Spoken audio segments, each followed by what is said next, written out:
President Joe Biden just arrived in New York to discuss untraceable guns and how to expand cracking down on them. RT correspondent Tasha Sweet has more on the president's visit as crime is on the rise.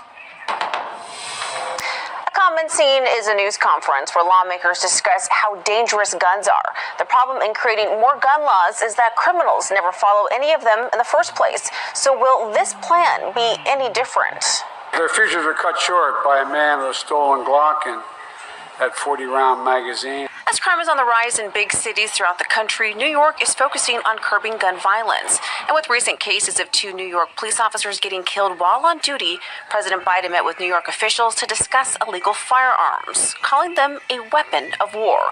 And now he says part of the solution is doing away with ghost guns. Today, the department is launching an intensified national ghost gun enforcement initiative to determine and deter criminals from using those weapons to cover their tracks. If you commit a crime with a ghost gun, not only are state and local prosecutors going to come after you, but expect federal charges and federal prosecution as well. Ghost guns can be made with parts, don't have serial numbers, and can't be traced. But the violence isn't just happening in New York. Last week in Atlanta, a 6-month-old baby was shot dead after the car he was in was caught in the crossfire of a gunfight. The child's mother says she was driving and came across 2 cars shooting at each other. A bullet reportedly went into the back of her car and hit the baby.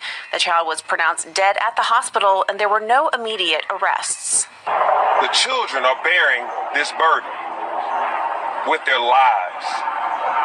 And I'm here to ask and to demand that it stop right now. Cities like New York, Chicago, and Los Angeles may have some of the strictest gun laws in the nation, but those laws never seem to stop criminals. According to the New York State Division of Criminal Justice Services Commissioner, roughly 3/4 of homicides involve firearms. And while existing laws already prohibit felons from obtaining them, it doesn't stop criminals from either stealing them or buying them on the black market. So how does one stop the gun violence when most gun owners abide by the law, having them at home for self-defense, all the while criminals roam free, continuing to disobey the law?